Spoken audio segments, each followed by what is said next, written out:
All India taekwondo federation karate association के अध्यक्ष के रूप में कार्य करने वाले तेज तर्रार आईपीएस अधिकारी हरीश कुमार जी को ताइक्वांडो फेडरेशन ऑफ इंडिया की राजनीति समझने में कोई ज्यादा वक्त नहीं लगा, परंतु दूसरी ओर जेल से बेल पर छूटे जिमी आर जित्यानी का खतरा भी अभी कम नहीं हुआ था। समय तेजी के साथ करवटें बदल रहा था। हिंदुस्तान की ताइक्वांडो में नई तिगड़ी का काम दिखाई भी देने लगा था। अध्यक्ष महोदय का तकनीकी मामले में किसी प्रकार से कोई भी हस्तक्षेप नहीं था, जो कि ताइक्वांडो के इतिहास में शायद पहली बार हो रहा था। 2000 के बाद के वर्षों में हिंदुस्तान की ताइक्वांडो एक अलग ही अंदाज में आगे बढ़ने लगी। धीरे धीरे ताइक्वांडो में उन लोगों का वर्चस्व बढ़ने लगा था जिन्हें ताइक्वांडो खेल के विकास में काम और अपने ब्रेड बटर जैम के इंतजाम की चिंता ज्यादा थी। इस बदलाव के दौर की सबसे पहले भेंट चढ़ी 1998 के शुरुआती दौर में महत्वपूर्ण भूमिका निभाने वाले वरिष्ठ ताइक्वांडो खिलाड़ी पश्चिमी बंगाल के गौतम चौधरी।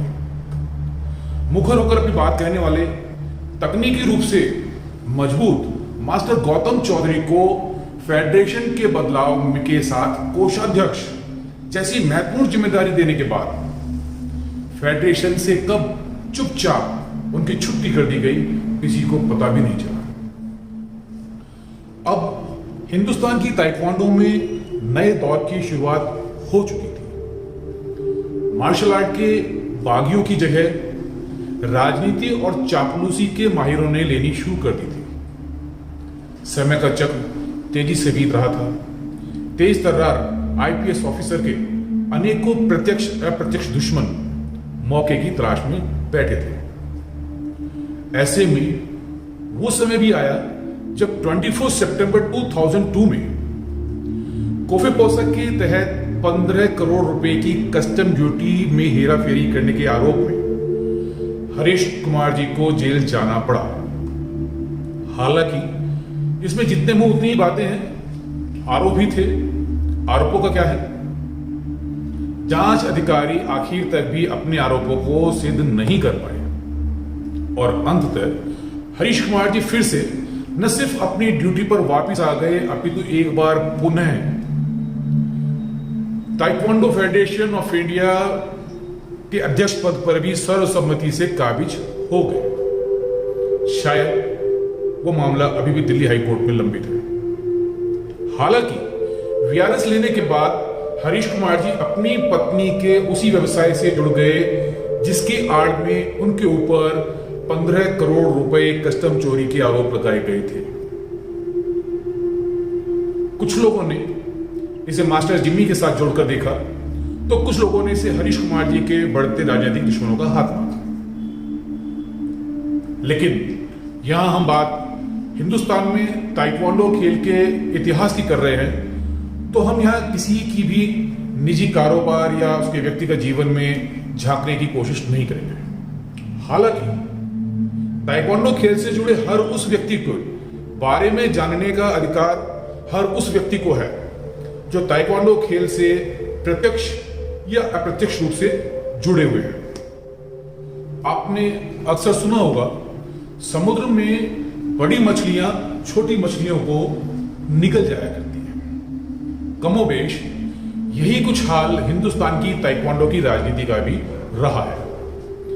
हिंदुस्तान की ताइक्वांडो के लगभग 45 साल के इतिहास में एक बात जो प्रमुखता से देखने में आई है, वो है अपने ही साथियों के वजूद को समाप्त कर एक छत्र राज करने वाली महत्वाकांक्षा। यही कुछ हाल हुआ सन 1998 में।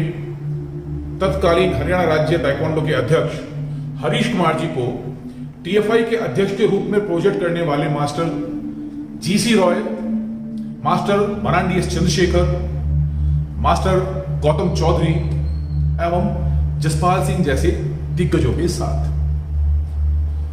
2003 में अपनी वापसी के साथ ही हरीश कुमार जी ने आक्रामक रुख अपनाते हुए विस्तारवाद की नीति को अपना हर उस व्यक्ति को अपने रास्ते से हटाना शुरू कर दिया जो किसी भी रूप में आने वाले कल में कुर्सी के लिए खतरा बन सकता था। हरीश कुमार जी के व्यक्तित्व के प्रभाव को आप इस संदर्भ में समझ सकते हैं कि ताइक्वांडो फेडरेशन ऑफ इंडिया में 80 के दशक से ही फेडरेशन का मजबूत स्तंभ रहे। जॉइंट सेक्रेटरी से वाइस प्रेसिडेंट और जनरल सेक्रेटरी और फिर जनरल सेक्रेटरी से प्रेसिडेंट तक का सफर तय करने वाले मास्टर मरांडी एस चंद्रशेखर ने हरीश कुमार जी के लिए कुर्सी छोड़ने में क्षण भर की भी देरी नहीं की। वही मरांडी एस चंद्रशेखर सन 2005 में अपने ही शागिर्द टी प्रवीण कुमार के हाथों राजनीति का शिकार हो गुमनामी के अंधेरे में खो गए। अब कर्नाटक ताइक्वांडो एसोसिएशन में भी मनचाहा फेरबदल करने के लिए कद्दावर मरांडी चंद्रशेखर के खिलाफ उन्हीं के शिष्य का इस्तेमाल किया गया था। अब तक अपनी कार्यप्रणाली के चलते हरीश कुमार जी काफी करीब आ चुके कर्नाटक ताइक्वांडो एसोसिएशन के महासचिव टी प्रवीण कुमार ने अंतरराष्ट्रीय प्रतियोगिताओं में जाकर विदेश से ताइक्वांडो खेल के कुछ uniform, chest guard, kicking pad जैसे सामान लाकर बेचने के लिए हिंदुस्तान के अंतरराष्ट्रीय खिलाड़ियों के लगेज का इस्तेमाल करने के आरोप मास्टर चंद्रशेखर पर लगाए। जबकि कर्नाटक ताइक्वांडो एसोसिएशन के कुछ वरिष्ठ खिलाड़ियों की बात अगर मानी जाए तो चंद्रशेखर जी के इस निर्णय में उनका निजी स्वार्थ कम और खिलाड़ियों के हित में उठाया गया एक बहुत बड़ा कदम था। जानकारों के माने तो अंतरराष्ट्रीय स्तर पर बड़ी प्रतियोगिताओं के बाद वहां के ऑर्गेनाइजर्स अक्सर इस्तेमाल किया गया सामान बहुत कम दामों पर बेच देते हैं, जिन्हें प्रतियोगिता में आए हुए जरूरतमंद खिलाड़ी, कोच अथवा किसी भी दूसरे देश के ताइक्वांडो संघ सस्ते दामों पर खरीद लेते हैं। देखा जाए तो यह एक दूरगामी निर्णय था। हिंदुस्तान जैसा देश जहां 90 के दशक तक भी ताइक्वांडो मैट्स उपलब्ध नहीं थे और आज 45 वर्षों के बाद भी हमारे पास electronic score board, sensor chest guard, नए ऑक्टेगोनल एरिना हमारी फेडरेशनों के पास नहीं है। उन्हें सस्ती दरों पर किसी भी वर्ल्ड चैंपियनशिप के बाद खरीदा जा सकता था। खैर, चंद्रशेखर जी पर भी तो आरोप ही थे और आरोपों का क्या है।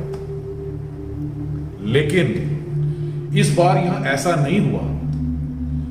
आरोप सिद्ध हुए या नहीं यह तो स्पष्ट नहीं है, परंतु कुछ महज आधारहीन आरोपों के चलते मरांडी एस चंद्रशेखर को भी ताइक्वांडो फेडरेशन और कर्नाटक ताइक्वांडो एसोसिएशन से हटा दिया गया।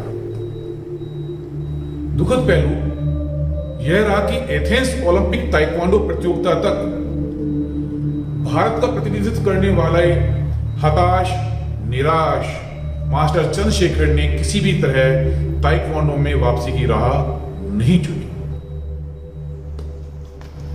अब बारी थी दूसरे वरिष्ठ साथी ओडिशा ताइक्वांडो के अध्यक्ष जीसी रॉय यानी गोपाल चंद रॉय की महत्वाकांक्षाओं को समाप्त कर अपना रास्ता साफ करने की। मास्टर जीसी रॉय बेंगलोर में संपन्न हुए फेडरेशन के चुनावों में अध्यक्ष पद पर अपना दावा ठोक अपनी महत्वाकांक्षाओं को उजागर कर कुछ वोट पाने में सफल हो चुके थे, जो कि आने वाले समय में किसी भी कुर्सी के लिए खतरे का अलार्म हो सकता था। ऐसे में ओडिशा ताइक्वांडो में भी अपनी कन्वीनियंस के अनुसार बदलाव करने की आवश्यकता थी। फिर एक बार राज्य संघों में असंतोष वाला वही दांव खेला गया और इस असंतोष को स्थापित करने की जिम्मेदारी डाली गई संतोष मोहंती के कंधों पर। आनंद फानन में ही ओडिशा ताइक्वांडो एसोसिएशन को भंग कर 2000 के अंत से पहले ही एडॉक बॉडी का गठन कर दिया गया, यानी फेडरेशन के चुनाव के बाद। परंतु यहां मास्टर जीसी रॉय ने हार नहीं मानी और फेडरेशन के फैसले के खिलाफ कोर्ट का दरवाजा खटखटा दिया। अब ना तो मास्टर जीसी रॉय फेडरेशन से बाहर ही थे और ना फेडरेशन के अंदर ही कोई मददगार था, परंतु मास्टर जीसी रॉय का संघर्ष जारी था। मास्टर जीसी रॉय पर ब्लैक बेल्ट और फेडरेशन के आईडी कार्ड के लिए 45,000 रुपीज, करोड़ों में नहीं हजारों में, 45,000 रुपए खिलाड़ियों से लेने के बावजूद भी ना तो आईडी कार्ड और ना ही ब्लैक बेल्ट सर्टिफिकेट्स खिलाड़ियों को देने के आरोप लगाए गए थे, जिनके चलते मास्टर जीसी रॉय को ताइक्वांडो फेडरेशन से बाहर का रास्ता दिखा दिया गया, बकायदा उनके नाम के साथ ब्लैक लिस्ट लगा दिया गया। ओडिशा में भी सत्ता परिवर्तन के लिए एक बार फिर युवा जोश के रूप में पहले संतोष मोहंती और फिर पुरी के मनमोहन भांजा का इस्तेमाल किया गया और इनाम स्वरूप मनमोहन भांजा को ओडिशा में ताइक्वांडो की त्रिकोणीय राजनीति करने के लिए नियुक्त कर दिया गया। ओडिशा ताइक्वांडो के बारे में मजेदार बात यह रही कि मास्टर जीसी रॉय ने ताइक्वांडो को अलविदा नहीं कहा और कानूनी लड़ाई लड़ते रहे। ये वो दौर था जब हिंदुस्तान की ताइक्वांडो नई अंगड़ाइयां ले रही थी। खिलाड़ियों के उज्जवल भविष्य के लिए फेडरेशन के अध्यक्ष पद पर बैठे हरीश कुमार जी ने कई महत्वपूर्ण और महत्वाकांक्षी योजनाएं बनाई। उनका उद्देश्य हिंदुस्तान की ताइक्वांडो को विश्व पटल पर देखना था और उनकी ये बातें, उनका ये उद्देश्य उनके क्रियाकलापों से झलकता भी था। परंतु इन सभी योजनाओं को धरातल पर उतारने की जिम्मेदारी ज्यादातर उन चाटुकार लोगों को सौंप दी गई जिनका सरोकार खेल के विकास में कम और स्वयं के हितों को साधने में ज्यादा था। परंतु विस्तारवादी नीति का यही असूल है, पुरानों को छोड़कर नयों को जोड़कर अपनी कुर्सी बचाते रहो। जहां एक और कुछ पुराने खिलाड़ियों को दरकिनार किया जा रहा था, वहीं हरीश कुमार जी की ताइक्वांडो खेल के लिए बनाई जा रही योजनाओं से प्रभावित होकर पूर्ण एंड्यू गुरंग, आनंद श्रीवास्तव, राशिद अंसारी और ललित तिर्की जैसे ताइक्वांडो मार्शल आर्ट के कुछ पुराने भारतीयों ने भी हिंदुस्तान की ताइक्वांडो में एक बार फिर से अपने योगदान की पेशकश कर दी और इन सभी को एक बार पुनः हिंदुस्तान की ताइक्वांडो की मेन धारा से जोड़ने का प्रयास किया। उस समय हरीश कुमार जी के करीबी युवा ताइक्वांडो खिलाड़ी सुरेंद्र राय भंडोरिया ने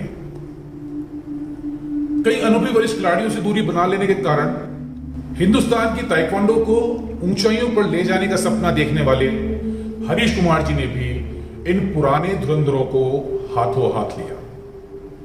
परंतु ताइक्वांडो के इन पुराने महारथियों को भी हिंदुस्तान की ताइक्वांडो में आ रहे बदलावों को समझने में ज्यादा देरी नहीं लगी।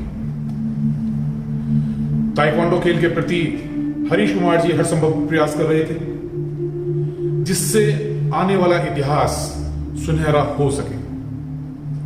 ज्यादातर युवाओं को अपने साथ जोड़ने का अभियान फलीभूत होता दिखाई दे रहा था। अब हरीश कुमार जी ने ताइक्वांडो के नए खिलाड़ियों की खोज में सीबीएसई और एसजीएफआई को ताइक्वांडो से जोड़ने की जिम्मेदारी सुरेंद्र राय भंडोरिया के कंधों पर सौंप दी। नतीजा आज सभी के सामने है। आज ताइक्वांडो स्कूल गेम्स सीबीएसई में एक महत्वपूर्ण खेल है।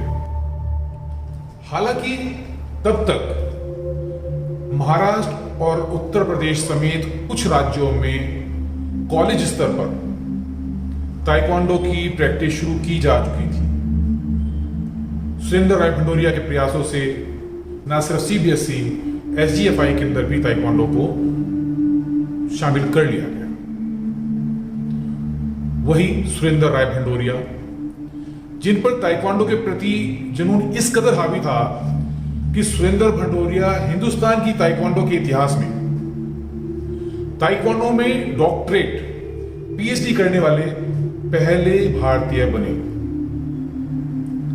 हिंदुस्तान के इतिहास में यह भी एक बहुत दिलचस्प मोड़ था जब सुरेंद्र राय भंडोरिया न सिर्फ पहले अंतरराष्ट्रीय पुमसे रेफरी बने, बल्कि पहली और तीसरी वर्ल्ड ताइक्वांडो पुमसे प्रतियोगिता में भाग लेने वाले पहले भारतीय रेफरी भी बने।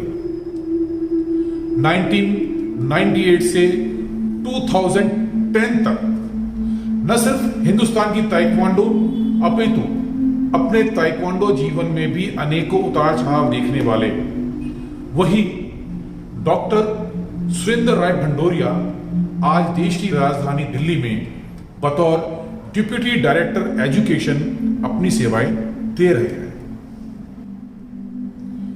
एक दबंग पुलिस अफसर के रूप में अपनी सेवाएं दे चुके हरीश कुमार जी का युवाओं को फेडरेशन से जोड़ने का उद्देश्य शायद अपनी योजनाओं को मूर्त रूप देना ही रहा होगा, परंतु युवाओं की इस फौज में गैर जिम्मेदार और अति महत्वाकांक्षी लोगों का जमावड़ा होने लगा था।